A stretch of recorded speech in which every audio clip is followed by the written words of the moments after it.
श्रीगुरुभ्यो नमः। स्वागतं सर्वेभ्यः।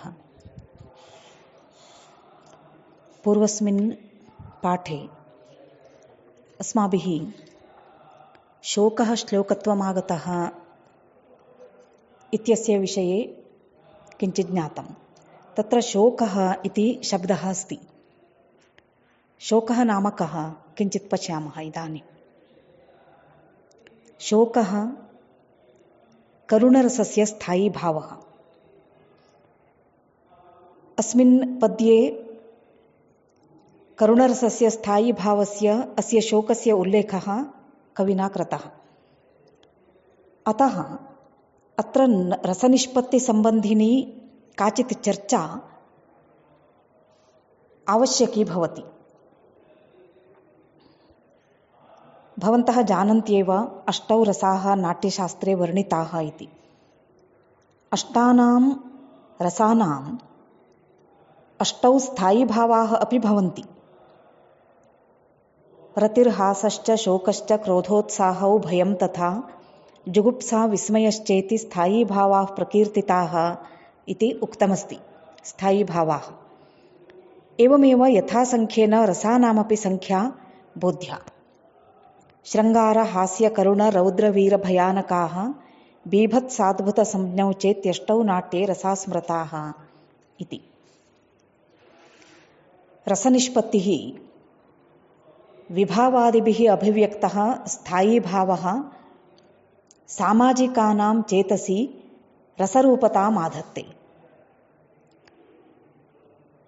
काव्यप्रकाशे एवम् उक्तमस्ति। व्यक्तस्य तैर्विभावाद्यैः स्थायी भावो रसस्मृतः इति। इदानीम् अस्मिन् पद्ये शोकश्लोकत्वमागतः इति यदस्ति खलु, क्रौञ्चद्वन्द्ववियोगोत्थः इति। अत्र व्याधस्य बाणेन क्रौञ्च्याः मरणम् आलम्बनविभावः, क्रौञ्चस्य क्रन्दनम् उद्दीपनविभावः, तस्य चञ्चुपातः ग्रीवोन्नमनम् इत्यादयः अनुभावाः भवन्ति। निर्वेद ग्लानि चिन्ता इत्यादयः व्यभिचारिणः। एतेषां परिपाकेन संवलितः मुनिनिष्ठः शोकस्थायी भावः करुणरसरूपेण आस्वादत्वं प्राप्नोति, आस्वाद्यत्वं प्राप्नोति, आस्वादः भवति इत्यर्थः।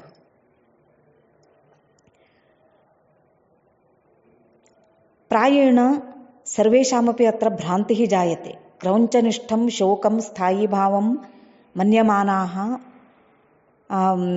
महर्षिणा चर्वणा विषयीकृतं स्थायी भावं करुणरसेन परिणतं स्वीकुर्वन्ति केचन। अतः भ्रान्तिः। परम् एवं तु न। वस्तुतः आलम्बन उद्दीपन विभाव अश्रुपातादि अनुभावः ग्लानि श्रम इत्यादि व्यभिचारि भाव संवलितस्य क्रौञ्चनिष्ठस्य शोकाख्यस्य स्थायी भावस्य अनुभवः अलौकिक हृदय संवाद तन्मयी भावाभ्यां क्रियमाणः अलौकिकताम् आपद्यते। तस्य अलौकिकस्य स्थायी भावस्य आस्वादः मुनिना करुणरसरूपेण क्रियते। अयम् अलौकिकशोकस्य आस्वाद एव करुणरसः, यस्य आस्वादेन मुनेः मुखात् श्लोकोद्भवः जातः। न तु मुनेः शोकः श्लोकत्वमुपगतः। एवं स्वीकारे मुनिरपि क्रौञ्चदुःखेन खिन्नः स्यात्। यदि तथा सः अपि दुःखितः तर्हि दुःखावस्थायां तस्मिन् मुनौ कुतः रसात्मकता? रसस्तु आनन्दपर्यायः। रसो नाम आनन्दः, रसास्वादात् आनन्दः जायते। काव्यप्रकाशेऽपि अस्माभिः पठ्यते खलु। तत्रापि अनेन काव्यप्रकाशकारेण उक्तमस्ति। रसास्वादसमुद्भूतः विगलितवेद्यान्तरानन्दः इति, काव्यानन्दं प्रति। दुःखिते प्राणिनि कथमपि श्लोकनिर्माणसामर्थ्यं न भवत्येव, असम्भवः सः। एवं चर्वणानुकूलशोकस्थायीभावात्मक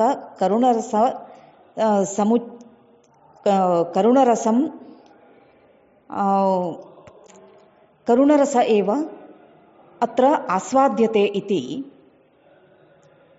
रस एव काव्यस्य आत्मा भवति। यथा जलपरिपूर्णः घट एव समुच्छलनस्वभावः, तथैव रसाप्लुतहृदये एव शब्दमाध्यमेन रसोद्रेकः इति। एतत् सर्वमपि लोचनटीकाकारस्य व्याख्यानं वर्तते। हृदयदर्पणेपि उक्तमस्ति, यावत् पूर्णो न चैतेन तावन्नैव वमत्यमुम् इति। एवं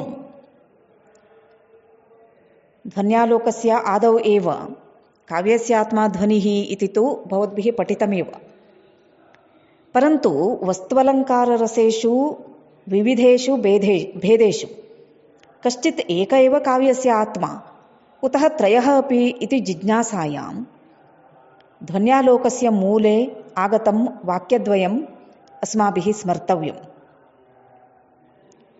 प्रथमं वाक्यं भवति विविधवाच्यवाचकरचनाप्रपञ्चचारुणः इत्येतत्। द्वितीयं भवति प्रतीयमानस्य च अन्यभेददर्शनेऽपि रसभावमुखेन उपलक्षणं प्राधान्यात् इति। अनयोः द्वयोः वाक्ययोः अर्थविवेचनेन काव्यस्य आत्मतत्त्वं किमिति स्फुटं भविष्यति। यद्यपि काव्यस्य आत्मा ध्वनिः इति ध्वनिवादिनां सिद्धान्तः, परं काव्ये केवलं ध्वनितत्त्वस्य विद्यमानतया एव काव्यं भवति इति न, अपि तु अभिव्यञ्जनीयरसस्य आनुगुण्यतया वाच्यवाचकरचनायाः चारुता अपि तत्र अपेक्षते। अर्थात् काव्ये वर्णनीयरसानुरोधेन शब्दार्थालङ्काराणां सन्निवेशोऽपि आवश्यकः भवति। तथैव रचना गुण रीतीनां संयोजनमपि अपेक्षितमेव। यथा लोके आत्मनः सद्भावेपि जीवत्वव्यवहारः सर्वत्र न भवति, तथैव काव्येऽपि ध्वनिमात्रसद्भावे काव्यत्वव्यवहारः इति नास्ति।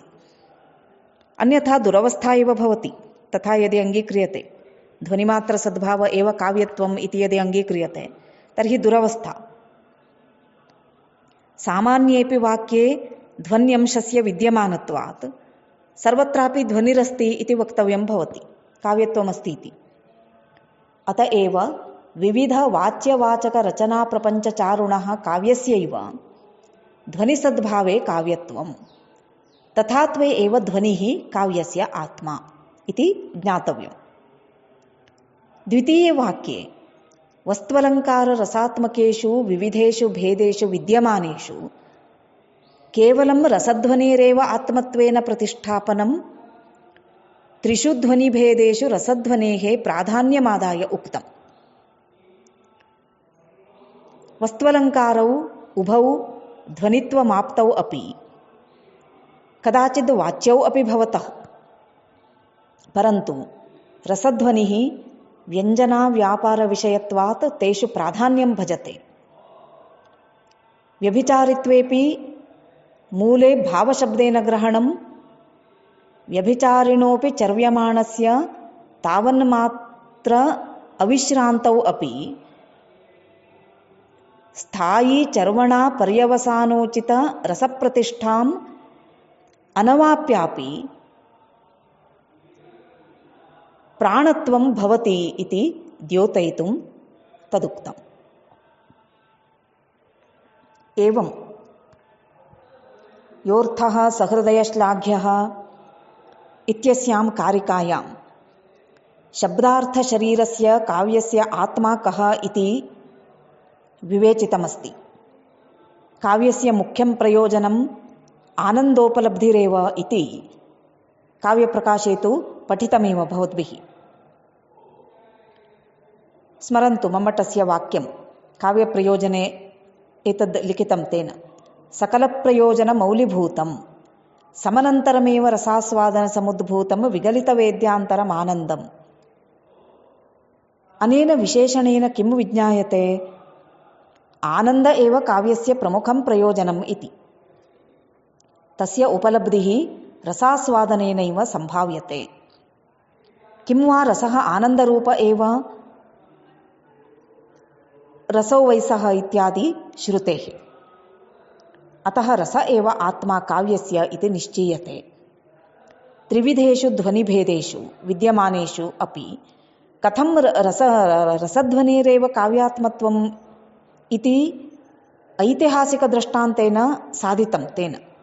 तथा चादिकवेः पुरा इत्यस्मिन् पाठे काव्यस्य आत्मभूतं रसं निश्चित्य वस्त्वलङ्कारध्वन्योः भावानामपि उपस्कारकतया काव्यात्मत्वेन उल्लेखः अत्र कृतः।